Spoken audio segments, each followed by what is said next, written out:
Welcome to Facing the Moment, brought to you by the Foundation for Self-Leadership. In these episodes, we will address various crises and focus on how to navigate them with abundant fortitude and a bit of hope.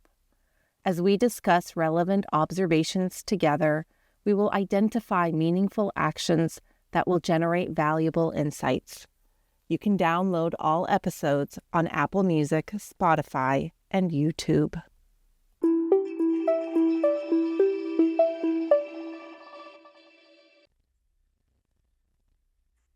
I welcome our listeners today to this episode. Today, and perhaps every day, we will turn our attention to the climate crisis. And I need to say at the outset that this is a serious crisis. It's serious according to overwhelming scientific facts and to most people, not all people, and not to the present US government and its allies. We will make sure to discuss this polarization of opinions and how to navigate it.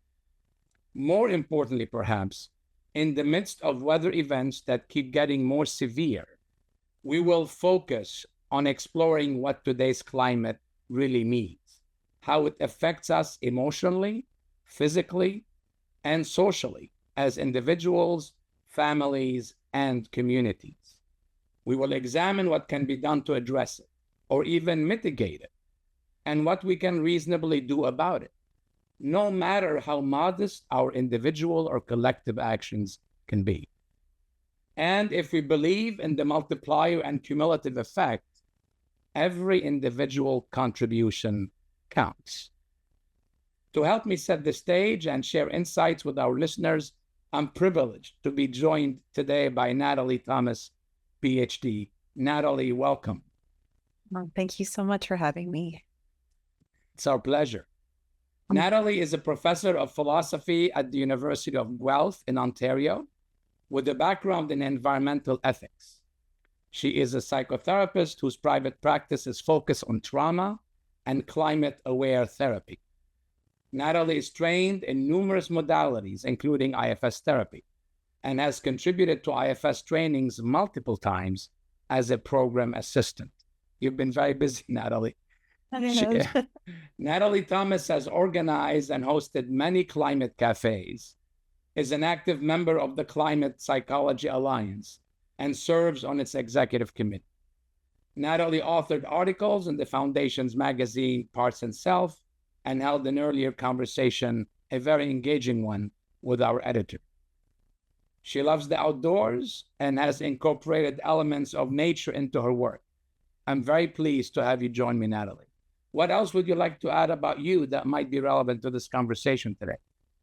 Gosh, I appreciate the beautiful introduction to the issue, and maybe, I mean, one other area that I've worked a lot in, and as I was reviewing material for today, I've done a lot of work in the field of animal ethics as well. So I'm a fellow with the Oxford Center for Animal Ethics, and it feels really relevant right now, given the loss of species related to climate change. So I think maybe that's another kind of element. And that's one of the articles that I wrote for Parts and Self was on our relationship with animals. So that feels important to kind of add in there too. Yeah. Beautiful. Yeah. We often forget the other beings that share the planet with us and the effect, our decisions or our behaviors could have on them.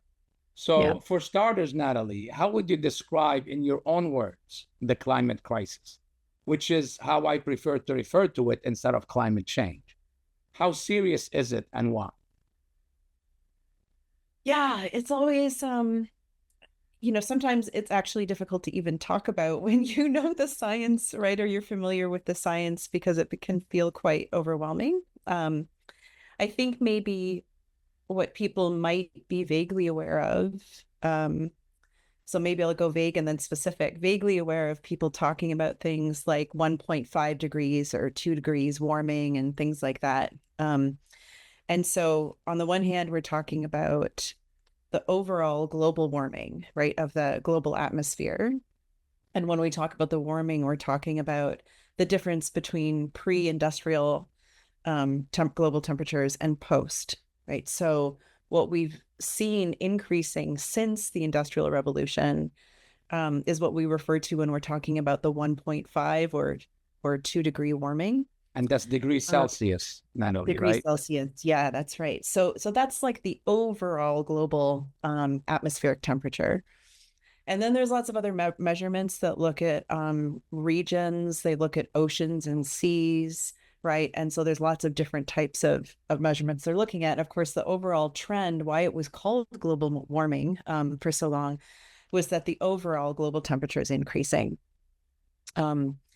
And the IPCC report, so the Intergovernmental Panel on Climate Change, has, is this huge, includes thousands of scientists that gather information, and then they make these reports, and they publish them every few years, and they've been increasing in how quickly these reports are coming out. And so a few years ago, there was a report saying that 1.5 degrees warming would be actually fairly catastrophic to things like food security, agricultural production, water security, freshwater access, sea level rising, so coastal places, islands experiencing lots of sea rise, more dramatic weather events. So when we talk about climate change, we're talking about the more regional changes in climate, right? Mm-hmm. So when we talk about a climate crisis instead of climate change, it's an attempt to show that it's an urgent thing. Some people talk about, well, climate change is just something that happens naturally, which it does over time. We've been through ice ages and different warm ups and cool offs, but never has it warmed up this quickly. And we have clear indicators that this warming is human caused. And there's, without getting into the science of that, but lots of evidence for that. So the climate crisis is really that we are very quickly, and so maybe I should add, this year or last year, we actually moved above 1.5 and came back down a little bit. So I think, if you look around, you might see different measurements, but I think we're hovering just below 1.5 degrees. So there's a lot of confidence we'll move above that within the next 4 years. So what that means is what we're seeing. We're seeing up here in Canada, forest fires running across, a lot of our northern provinces, the floods, the horrific floods, even just recently in Texas that we saw, the fire in LA. So increasing storm intensity, natural disasters, and, these are in North America, but globally, it's even more devastating because the countries who are least wealthy, least able to manage the impacts are being impacted the most, right? So I was just reading, just to give you one really quick example, because I really just read this, was what was it? Of course, can I find it? Maybe I won't be able to find it. But basically, the storm intensity, I think, deaths by storms. Oh, right, here it is. Human mortality from floods, droughts, and storms was 15 times higher in highly vulnerable regions between 2010 and 2020. So 15 times more deaths caused by those things in a 10-year span, which is a lot, right? Sure. So that's what we're seeing. I think we think of, lots of big storms and things like that, but then we start, when you think about food production, we rely on the land, right, to feed us, and the waters and the species, right? So species die-off is happening very quickly, large scale. And I know you mentioned the sea rise and how it affects islands. I just want to also add that there's concern about urban areas that are near water, Miami and New York among them. Yeah, so that's right. I want our listeners to realize that the concern is not remote. It's us. And for those listeners who are on remote islands, it's certainly very scary and threatening. Of course. Yeah, absolutely. Yeah. I think we just forget where our water comes from, where our food comes from, that if we don't have, right, like drought, again, in many areas, even in the US and Canada, those are the areas where, most of our crops are grown. even animal agriculture. There were a couple of years ago when we had a drought here, they were trucking the cattle from the prairies to our east coast, trucking them because Mm, because of the drought. They had no food or water, and all the cattle were dying. And so they were, but when you think about that, you're like, there's something not right about that, as you're, sure. mass Yeah. trucking and burning more fossil fuels just to move cattle across the country. But this is sort of again, I think we forget maybe some of the daily, you said at the beginning, daily Impact. impacts, Yes. Yes. Yes. right? So they Well, got, thank you for this context. You kind of answered the question about indicators and gave us a sense of what the concerns are. So let's talk about this controversy that we have here in the US and maybe some other parts of the world and get it out of the way. We might come back to it later because it's like front and center sometimes. I hate to even call it that. After all, the steady warming, like you said, of our global temperatures is not an issue. I yeah, don't think it is. Even no, if some groups refuse to accept that there is a climate crisis or even to attribute it to a human activity. Maybe to do away with regulations and responsible behaviors is what they're looking. All one has to do is to observe these weather events that you have referred to that have become increasingly more severe. These are significantly concerning. These yeah, events may affect some communities more than others, yet they do not distinguish among people or businesses or national or state borders. That's something we have to remember. It's deeply distressing, I have to admit, that a situation threatening all of us, even if it threatens some more than others, is becoming a lightning rod and a politically polarizing issue. So I'd like to explore with you briefly, because this could take forever to discuss, but just briefly, why is the climate crisis such a divisive issue? I mean, I know that economics drives a whole lot of developments, fortunately or unfortunately. But if what we know about the climate crisis is based on science, then why are there contradictory views on it? Please help us figure this out and maybe how to navigate this divisive issue. yeah, that's it. You're right. We could talk about this all day because in my mind, I was like, whoosh, there's all these different ideas. So I think maybe a couple of key things. One, when you said science, is there's a general growth in distrust in science. I used to teach this all the time, that people don't necessarily understand how science works, and that as we gain new information, science adapts and changes. So we saw this with COVID very powerfully, I think, was the information was changing as we learned about the virus, but people saw that change as uncertainty and as somehow showing that science doesn't know anything, right? That it's not a trustworthy source of information. So I think there's that. I think that's part of it. I think also it's an existential issue. So psychologically, humans aren't very good at thinking about long-term impacts or distance impacts in terms of distance with people. We know psychologically people don't care as much about people that are far away than they are close to them. We know that people are motivated by short-term gains rather than long-term gains. So I think there's a combination of that too, and a feeling that if the issue is so big, I have no power. What am I going to do? Um, and so a lot of other emotions come up for people, right? Maybe that turns into a denial. I'll just keep living the way I am. There's no point in even thinking about it. So just deny it. And then I think certain rhetoric or narratives get picked up. I think social media is very powerful. We were actually watching from the Climate Psychology Alliance, we were talking about this. I was watching a lot of Facebook comments and threads about the fires. And a lot of people were posting that they believed that the fires were purposefully caused to gain support for left-wing political parties to be able to climate tax us and do things like that.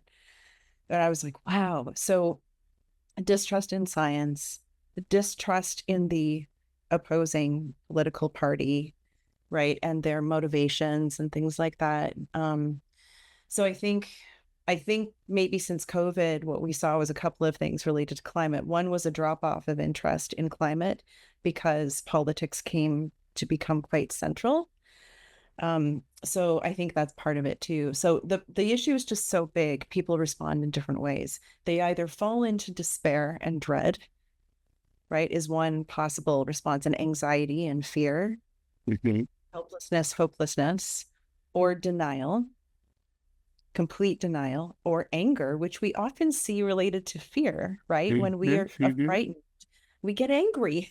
So I think there's a lot of that too. If people fear like my rights being infringed upon, my freedoms being taken away by government overstepping or overreach, and then again we get into these rhetorics and narratives about that. So I think these are very protective, psychologically protective responses to an issue that's just overwhelming. Yeah. Hence the polarization, like you said, Yeah, yeah, and it is impressive or depressive that the distrust in science, the distrust of the other yeah, group is so deep yeah. and intransigent that we end up making up stories, conspiracies, things that are incredulous, right?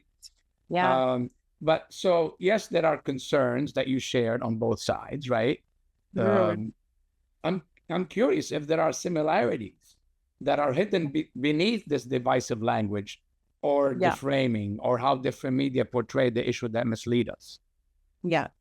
Yeah. I think there are. I mean, at the end of the day, and this maybe comes from me, my background in ethics, I always think of ethics from this perspective that if we see the conversation and the disagreement at the surface level, but when we start to dig deeper into our values, we often, weirdly enough, share the same values. None of us wants to be harmed. None of us wants our freedom to be taken away, right? And so we have these underlying shared values. I don't think anybody wants to experience a flood or a fire or lose their home or think about their children or grandchildren living in a horrific world. I don't think anybody actually wants those things. But then where we go with that, how do I put this? How we align with different arguments or views.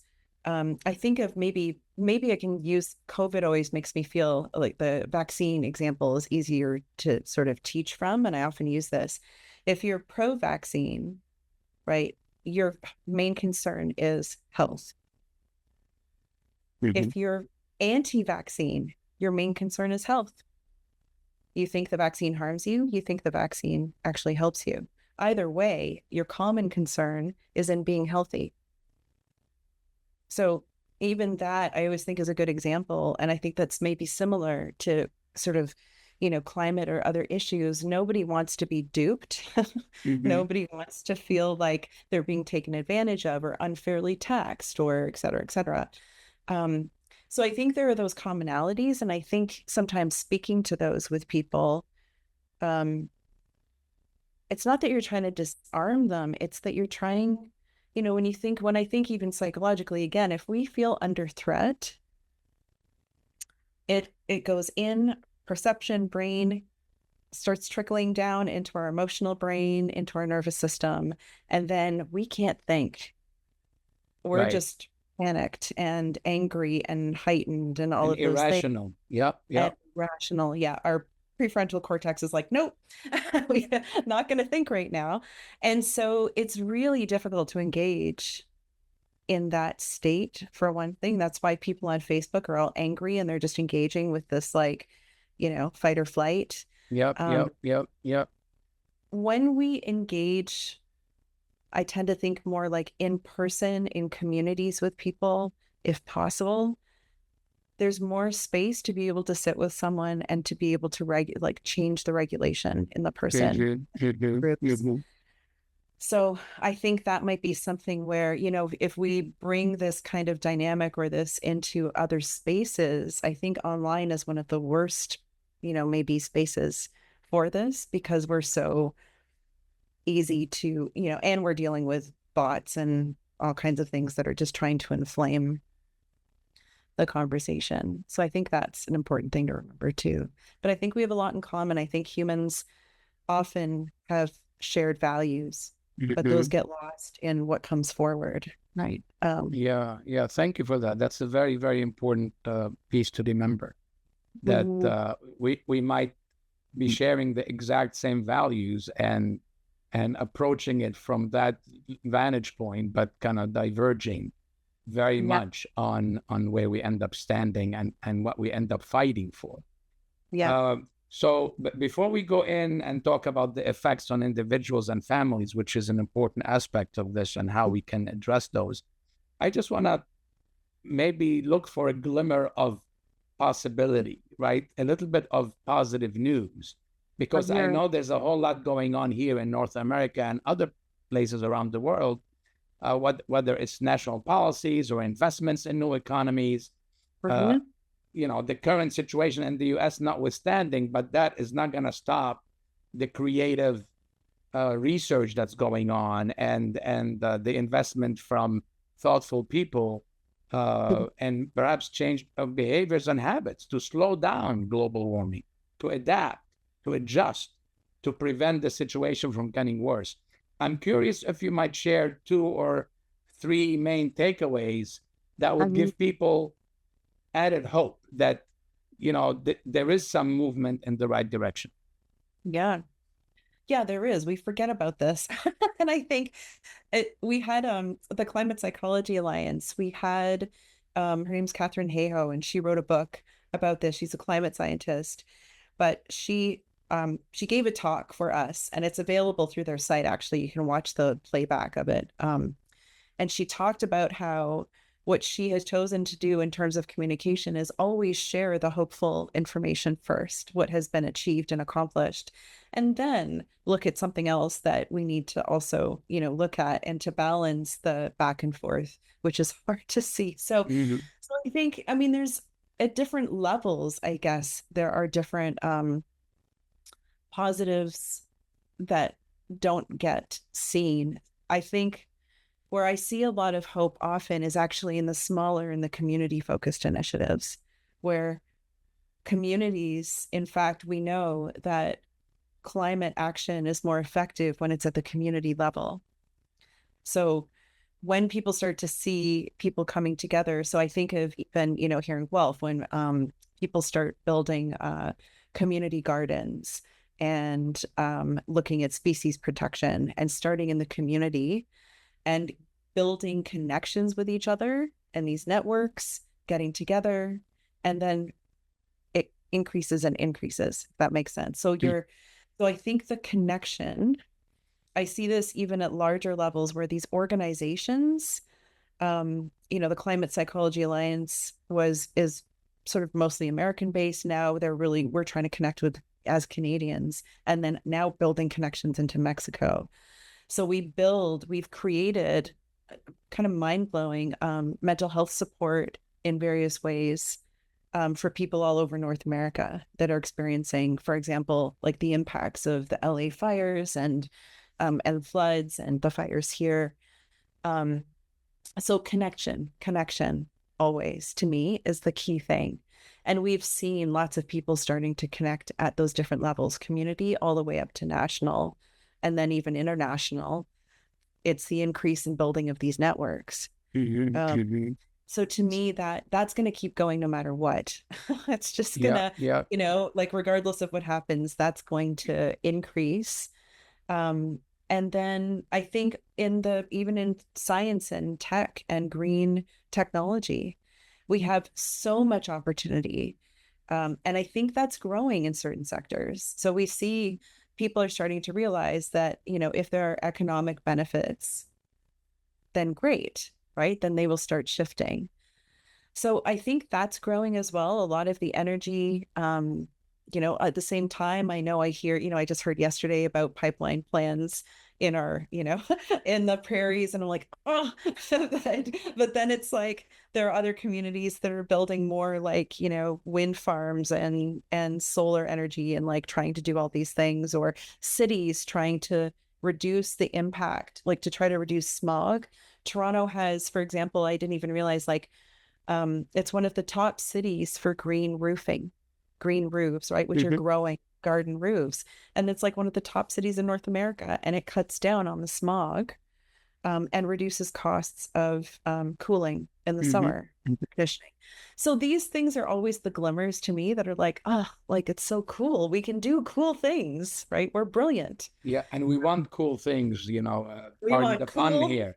Yeah, Yes, that's right. yes. Literally and figuratively. That's right. Yes. So Yeah. yeah, I mean these engineering innovations, Oh, you yeah. mentioned green roofs. There's new paint that now absorbs Yeah, instead of that's right. transmits, and all sorts of stuff that's happening, and we cannot lose sight of that.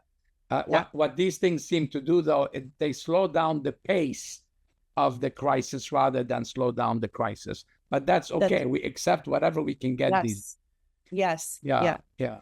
So let's go to the actual psychology of the whole crisis Mhm. and the severe weather events. And I've seen the expression climate distress Mhm. used to describe the effects that the crisis has on us and our loved ones.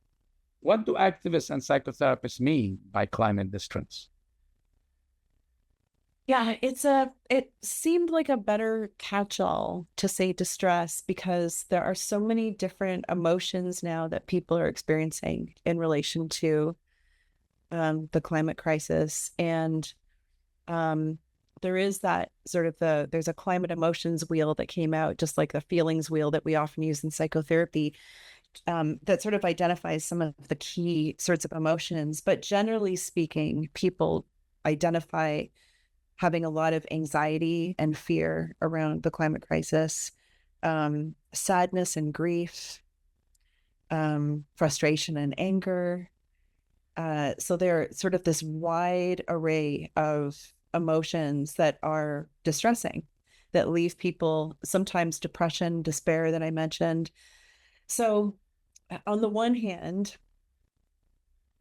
these are normal and not pathological responses to what's happening, right? Mm-hmm.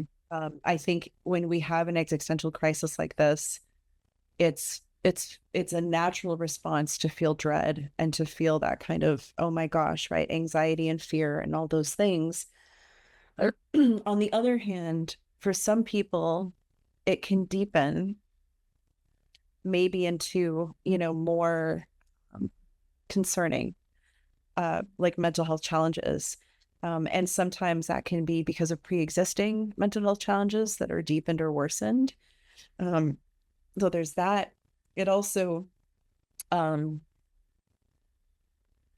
yeah, for people that maybe turn towards activism, it then starts to result in like burnout, or like excessive stress, and then a person's inability to function, right? And so we see it kind of come up and manifest in different ways depending on the person in their life. I tend to see, even in maybe my own work, younger generations feeling much more of this existential dread and anxiety.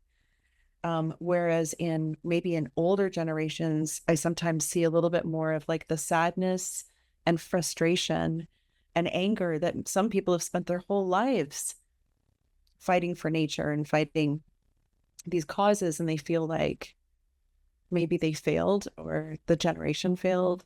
Mm-hmm. So there's a really, so it just tries to encompass this wide sort of variety Mm-hmm. of emotions that people are feeling as a response to Yeah, what's yeah. happening. I'm very interested in the young adult community. Yeah, After man. all, they're the next residents of this planet. I mean, they're the current residents, but also the next That, leaders in our communities, and the next innovators, and the next policymakers. yeah, Could you go deep? You talked a bit about their social anxiety and the dread they're mm, feeling. What can yeah, you tell us about them? After all, they might feel that we left them an inhospitable environment, and they would be right thinking that. yeah, Many are quite vocal about the climate crisis, and many are just have shut down. So, what yeah, can you tell us about their response from your experience and from your readings? yeah. It's interesting even as I think about it, because I start to feel really sad about it. I think because I also teach still, right, in the university and college environment. So I see students of that age around like late teens, early 20s. And then, of course, I also work in therapy, maybe with people that are a little bit more into their later 20s and 30s. But generally speaking, there is this, it's it's overwhelming Mhm. because it's part of the broader picture, I think, for them a little bit more of horrific economy, lack of jobs, inability to buy a house or move out of the home because it's so, I don't know if it's quite the same there, but we're in a total housing crisis in Oh, it Canada. is. It is very much same It's in the just US. unreachable, right? So the things that maybe their parents and definitely their grandparents had in their future, like, oh, you go to school and get a job and buy a house and have this nice life. They look ahead and they don't see that. They just see like actually complete uncertainty. What's the point of doing anything? I hear that a lot. What's the point? What's the point? Who cares? Um, and so there's sort of a resignation in some people, in some of that age group, kind of a, well, again, like if there's no point, I may as well just focus on these things right in front of me. Um, and so there's that. There's also, of course, in the more activist circles, a real fight. And you see, and like, I think of like Greta Thunberg being sort of the face of some of that, that there's a justifiable kind of rage at the world and of just like, well, of her action. I see, there are different activists of that age group here in Canada. I think of like Autumn Peltier. There's like a Indigenous young woman as well that is a water, I think they say a water keeper protecting the waters. So I see that kind of activism as well, where it's a real all out vocal, like listen to us, hear us, do something. So there's that side of it too. So I just see this mix again of responses, but maybe they're a bit more extreme than in older generations. I think maybe that's where it is. Again, the thought of like when they look around the world and they see the political situation and crises and wars and that it's like it's just utterly overwhelming. And Yeah, so what yeah. happens when we're overwhelmed, we either go into a hole, right? And like, you know, and I will say, like talking to students and seeing students, they're very much down the online, go in online, using a lot of substances, to just not feel anything. Who cares? I may as well just be high all the time. Um, I see a lot of that again, or maybe less so, but more of an extreme kind of activist response. It's tough. It's Yeah, yeah. And I I know, I know yeah, that the young adult community is not a monolith, so there's a no, range that's clearly. right. Yet, I'm interested in figuring out how we address that. Yeah, How do we help those who are yeah. stuck to become more engaged and more resilient? And how do we work with those who are maybe over vigilant and over Yeah. militant to soften their stance so they could be heard? Yeah. What could be done, from an activist point of view, combined with some meaningful Uh, psychotherapy and healing approach? yeah, I think so maybe I'll start with the over like the high activist, high energy activist is often um pushed by some kind of internal like drive, right? So often it's about exploring a little bit more maybe internally what's happening for them. Where's this drive coming from? Um, and so sometimes, we find in therapy, at least in my experience, when we start sort of investigating or kind of softly or gently inviting in rest, um, taking care of themselves, and seeing that if they can get a little bit more of that, they can actually become more focused and effective with activism. So when we're running or being driven by panic and fear, it's like, I want to do everything. I want to be on every organization and save everything and do it all and then burn out and can't do anything. And so sometimes if we really gently explore, like what might it be like if we took better care of ourselves, had more compassion find a little bit more equilibrium, and then focus on one thing or a couple of things where it's like I can really focus my energy and be effective in this area, then that can be helpful. And so there's lots of different ways of working with that. I think on the other hand as well, maybe for both sides, connection, over and over again, connection. The climate cafes that I run, but also when we were running the one at the university, students would come and they would start often by being kind of nervous and quiet and didn't really want to talk and share. And so we kind of played around with the format and we started bringing art supplies and just throwing them on the table. And it was like, and we'd bring, like coffee and tea and drinks, and the kitchen would cook stuff. And so as they felt more kind of invited, we would just say, hey, just go for it. Do whatever you want. Paint, draw. And as they started doing that, they started talking. And they talked to each other, and they would cry, and they would laugh, and they would keep drawing. Amazing. And the connection meant that there was sort of created like a group of students. They'd show up every time. And then more people, they'd bring some friends. So, and no phones. People would put their amazing. The phones wouldn't even come out because they were really kind of like, this was like a treat to be welcomed to this space where they didn't have to work. They didn't have to be on their phone. And there's something about that. Every climate cafe, it's funny, I do one once a month. And every time we come together with our emotions and we start with anger and tears and frustration and sadness. And I keep a list of all the emotions that I hear in the climate cafe, right? From the start to the end. And then I read them at the end.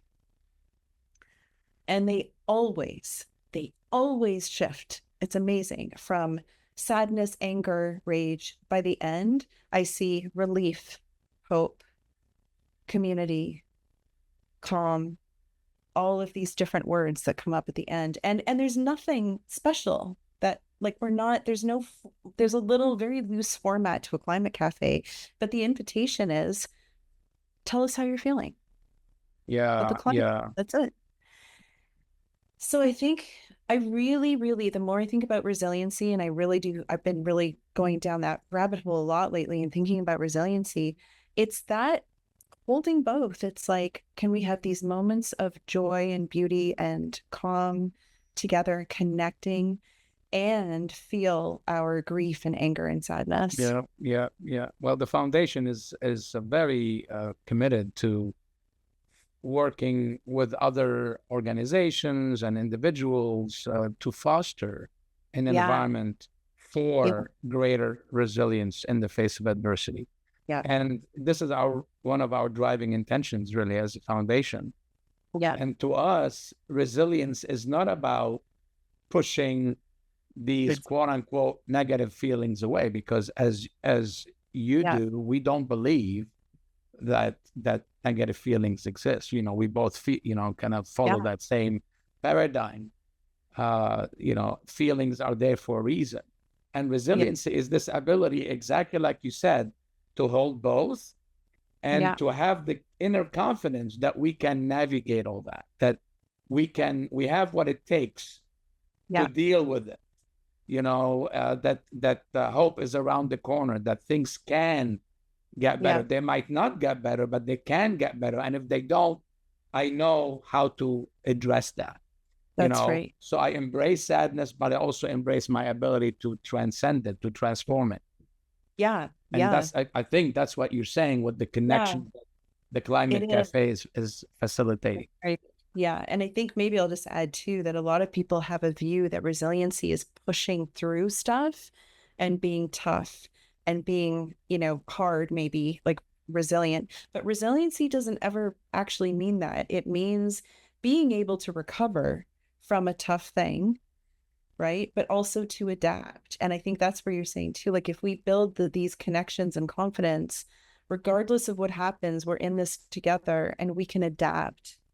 So adaptive capacity is something they talk a lot about in the climate field of natural systems, but also think of it as our communities, right? And us as individuals, Yeah, our yeah. ability to move through things. Yeah, well, we are a natural system, and we have intuition Yes. that would make us more like a natural system. What Yeah. we often do, unfortunately, and this is the gift, I guess, and the curse of being human, is Yeah. we process it, we Yeah. think about it or not think about it, and now we have those who are thinking and those who are not thinking, and the natural norms that keep the ecosystem working breaks down.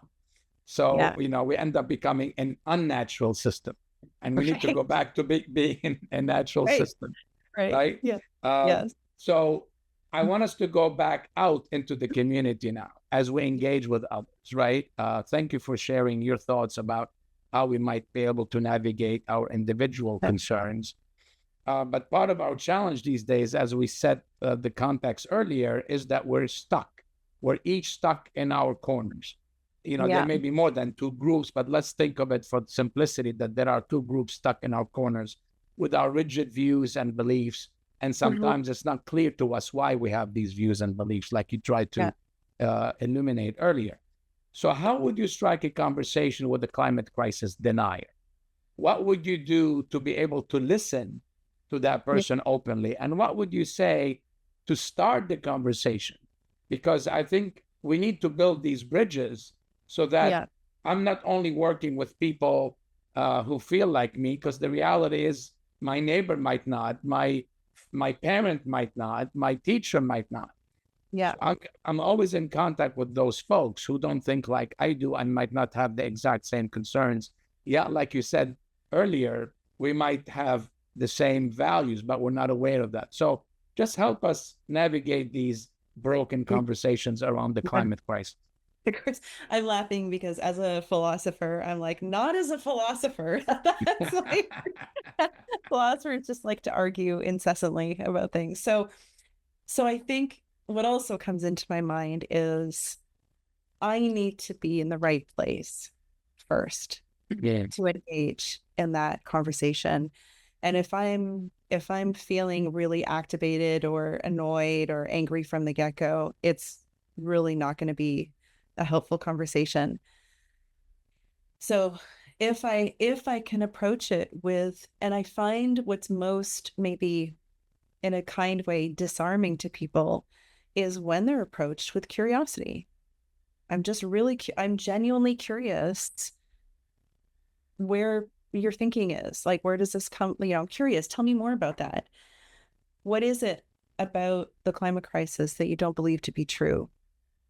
Right? Who do you think is at fault, or what do you think the climate crisis is, or what do you think about the climate?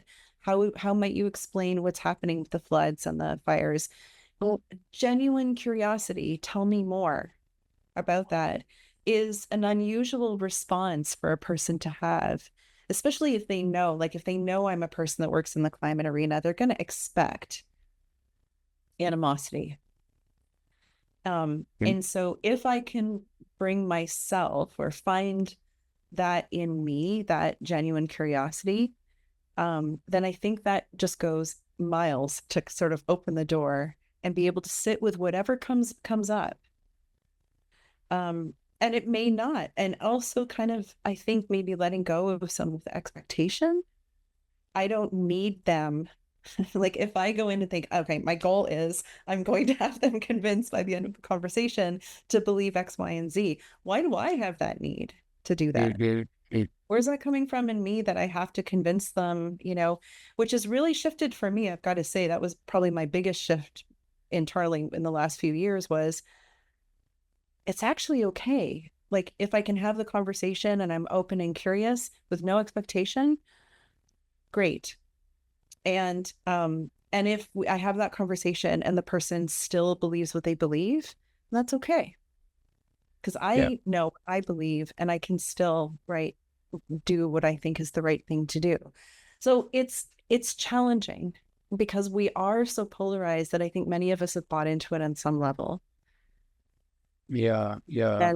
And so it sort of, for me, takes a constant reevaluating. And because on the other hand, I also don't want to say, well, you want to give a free pass to everyone committing harm.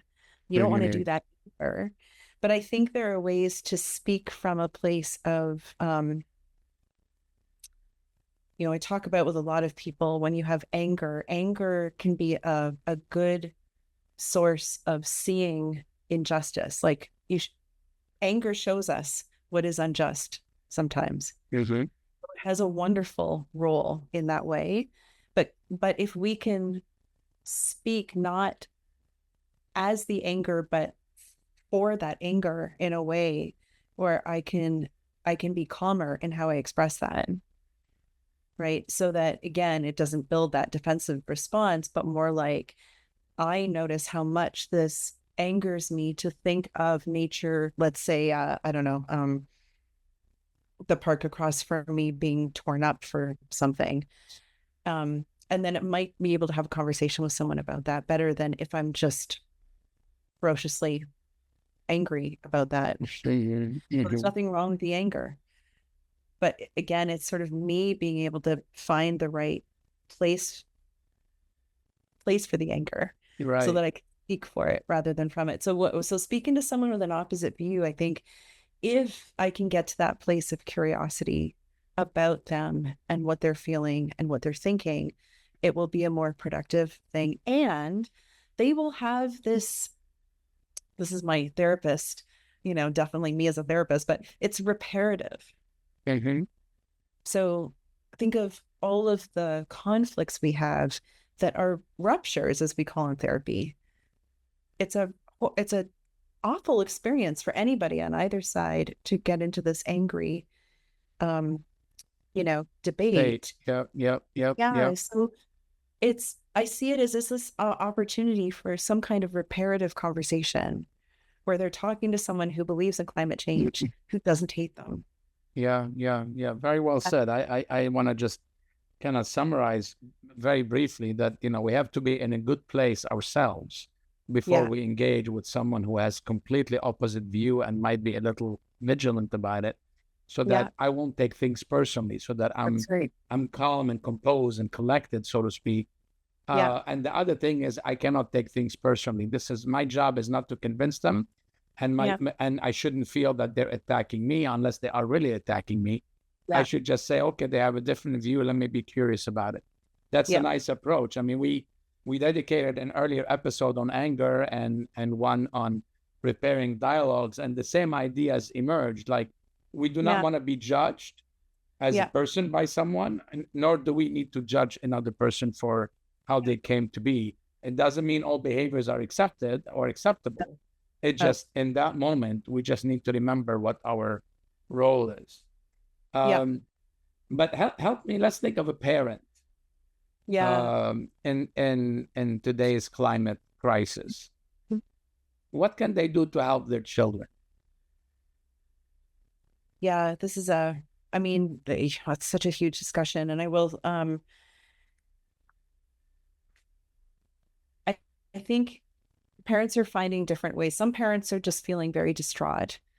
And so again, going back to this, that they work with themselves first and how they feel about this, and trying to, again, gain some inner sense of equilibrium or something like that. I guess to do what I would say is do healing work on themselves around it, so they can then start, if they can, to be present for their kids as their kids. Kids are they're so smart that they will absorb what's happening around them and have questions, and they will hear about climate and all this stuff, like online and at school and all those things. And I think, parents, for one thing, showing them by example how they are sitting with it, and also what they're doing, how they live with this, that they too are not maybe doing the 100% like activism to the point of burnout, but being present with it and doing what they can and focusing their efforts and showing kids that this is like something we can do with with maybe a bit of equilibrium, right? And there are also supports for parents, like in the, again, Climate Psychology Alliance, the Good Grief Network.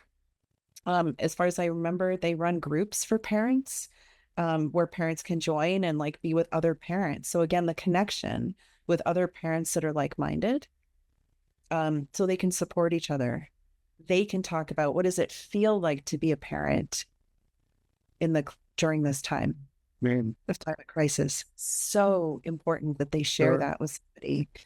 Yeah, yeah. And and that then they can navigate that together. They can talk about like, how do you talk to your kids about this without either terrifying them, right, and making them anxious, right, on the one hand, but also showing them like the beauty of nature. I remember, I don't know if you, Edward O. Wilson, if you, he wrote all those, he's just great. Anyway, he wrote all these books about nature, one of my favorite writers on nature.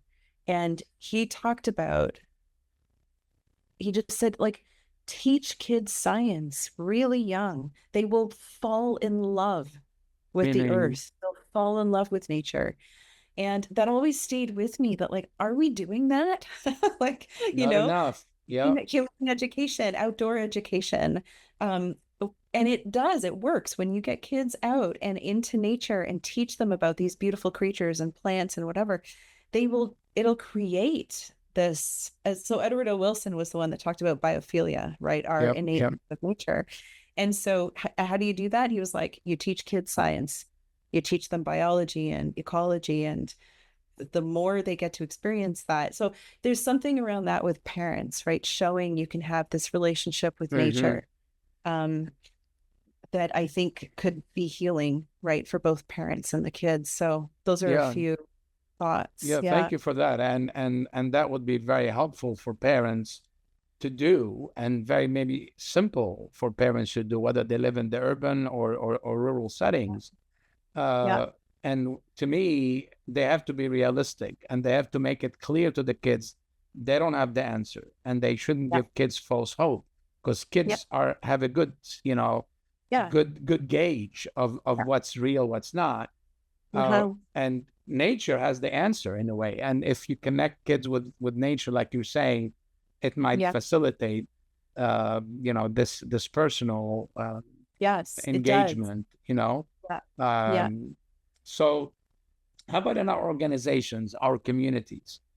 Yeah. What might we do? How might we inspire action without appearing to be militant about it, and without Yeah. trying to make things worse in our own organization by Sure. creating tension? Yeah. It's interesting because as we're saying this, and I mean, there's a lot of research on, they call like nature connectedness is like a measure in psychology of like, there's a measure to sort of gauge how connected a person feels to nature. And they've shown correlations between a person's level of nature connectedness and their action on climate change and to protect nature. So when you say that even about organizations or communities, where my mind often goes is encouraging that connection however you can. We know that greening office spaces and organizations improves people's mental health. So that's one way to show people like just the green effect of having greener spaces and pictures, even nature images and things like that, can actually help people feel less anxious, less depressed, um, more connected. And then that opens the door to feeling more a desire to wanting to help and protect nature, do something about the climate crisis. So there's that kind of thing that my mind Mm-hmm. goes to, right? That there's a real power, psychologically, sort of very supported power between nature connectedness and action. Then the resiliency piece. I think of a woman that I was talking to who's on the climate disaster um, committee in the CPA, was telling us about how she had created in her apartment building a community to prepare to a resiliency community to prepare for disasters. And I was like, whoa. And she created an entire booklet. And then you get to know it, you meet together, you get to know your neighbors, Talk again, about connect. local action.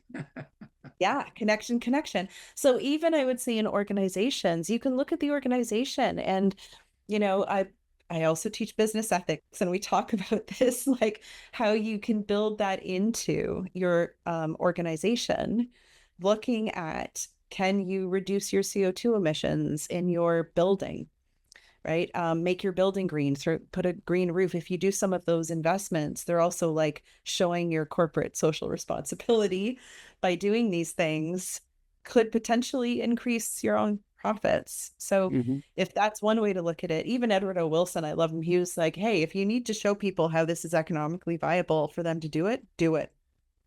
Do it. Yeah. All hands on deck. So I think even that, or again, encouraging people in the workplace and organizations to maybe think about their impacts, right, as an organization, to talk about it. I will say, people don't talk about climate. I have repeatedly offered courses and trainings and ideas to lots of different organizations, and it's rejection, rejection, rejection, rejection. That doesn't meet our interest. That's not something. And I'm like, oh my gosh, because in my brain, I'm like, how can it not meet your interest? It's in everyone's interests, but repeatedly rejected as not a topic for this area or that area or whatever. So I think even just the encouragement of talking about it in some way is really important. So Yeah. however that shows up, I think that to me would be a huge step if organizations just came out and said, this is a huge issue and this is how we're going to focus on it, or here's what. It doesn't have to be anything huge, but just to get the kind of acceptance of it as something that's really happening, and that's important to people.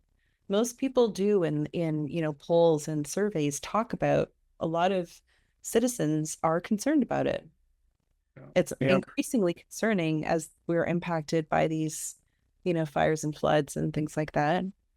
Yeah. So I think having open conversations, making it potentially part of organizations, like, code of ethics, they're part of their values, Yeah. all of these things. Yeah. I mean, we need to certainly, I'm going to use the word fight, and I mean it non-violently, of course. Yeah. Fight the urge to be cynical, and fight the other person's urge to be cynical about the fact that we're doing something very modest. The Yeah. reality is, Yeah. it makes us feel better to do something than to do nothing. That's right. And 1 + 1 sometimes is 11, not 2. Yeah. Right. So it's one of those things that we need to just think about in terms of, what action can I take in my own little world, my own little circle, my family, my club, my organization, even just turning the water off, turning the light off when it's not necessary. So yeah. For the last few minutes that we have together, and this has been very engaging, Natalie, I'd like to hear from you if there's a framework that you use, whether in your private sessions, whether as you consult with others, to help put things in perspective, a mental construct, an emotional construct that kind of put all these feelings that you talked about in response to the climate crisis in context, in perspective, that might help us navigate. And if you can share that in layman's terms, if possible. Yeah. I mean, I use a combination. I'm working on this model and I keep refining it a little bit. But I pull in a combination of things. So some of them is this nature connectedness stuff that I've talked about, like ecotherapy, just being connected to nature. And when I say connected to nature, our relationship with nature, focusing on that for people. What does nature mean to you? How can you connect with it? What does it feel like to connect with it, etc. Compassion-based therapies and approaches, meditation. There's so much research on the power of, interestingly enough, compassion-based practices in healing people that suffer from burnout, first responders, after COVID, doctors and nurses. There were lots of studies to show that compassion-based practices helped people heal and gain more equanimity. with issues like this. So resiliency, equanimity. I do, of course, a lot of internal family systems. And the way that relates is by, again, turning inward and noticing what's happening inside, and connecting to some kind of source of calm, right? And connection internally that we also connect externally. So this other people, animals, nature connects with us inside. But a lot of us don't spend a lot of time, looking inside. And that's where, therapy, broadly speaking, but even sometimes in therapy, a lot of therapeutic models just look outside, right? And so we're sort of I encourage people really sit with and notice what is happening for you and what's coming up. And sometimes what people notice with their distress is that, interestingly enough, they might go back to their own experiences and traumas that need healing. And then that allows them to be in a calmer place with this crisis. So I find that really fascinating, but I think that that's something I've learned. So I kind of bring like a combination of things into this model. I think the core of it is sort of connecting internally, externally, slowing things down rather than speeding up, which is really hard because it's crisis means fast, fast, fast. Now, immediate, do something. And I tend to do the opposite, is the slower, the faster. Can we slow things down a little bit, notice what's happening inside to connect and gain calm? And then we get a bit more clarity around what can I do? Yeah.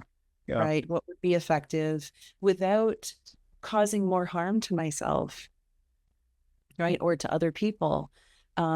So there's a little bit of that. Again, I've done a lot of mindfulness meditation training. I think there's a lot of power to that and science behind it, that, learning the stress response, calming it down makes us more effective, and heals us, helps us heal other people, and the earth. And of course, in one sense, the earth doesn't actually need healing. It'll do what it's going to do. Right? Whether they're not. That's the reality, right? Earth does not care what we do or don't. It knows science better than we do and will respond to changing conditions accordingly every time. In fact, I recall a powerful PSA in the Conservation International's public campaign called Nature is Speaking, narrated by Julia Roberts. And the narrator embodies Mother Nature in this monologue, and tells us that nature does not need humans, but humans clearly need nature, right? Yeah. So it is really up to us to think twice and take good care of our future. Part of our struggle, it seems to me, as a human society, and you mentioned that earlier, is we have not learned much about, deferred gratification, about living consciously. It's only the moment and how we can benefit from it that seem to matter. So thank you so much, Natalie, for making a compelling case that there are things we can do to care for ourselves, to care for others in this situation, to plan ahead, to mitigate the worst of our climate crisis, to adapt, to adjust, and to innovate. And I am much more comfortable now calling it a climate crisis, knowing that we will have what it takes to navigate it. And of course, we hope and pray that that's the case. So back to you, Natalie. What gives you hope and resilience at this moment? I'll give you the last word. Thank you. Thank you. Yeah, I guess the key word that keeps coming up today for me is that connection. The more, even having this conversation, by the end of the conversation, I notice myself feeling a little lighter, right? That there's somebody else that cares, that this word might reach some people that also care. So I do have faith that people care. And I think it's just finding the right ways for individuals to show that, or to be able to, feel it. So we're creating that openness, or hopefully a bit of spaciousness for people to feel those things. And to connect, find ways to connect. Thanks for listening. Facing the Moment is an independent production of the Foundation for Self-Leadership, a nonprofit committed to bringing emotional, relational, and societal healing and well-being to a world in need. Learn more at foundationifs.org. You can download this and all other episodes on Apple Music, Spotify, and YouTube. Until the next episode, may we all keep facing the moment with grit and grace.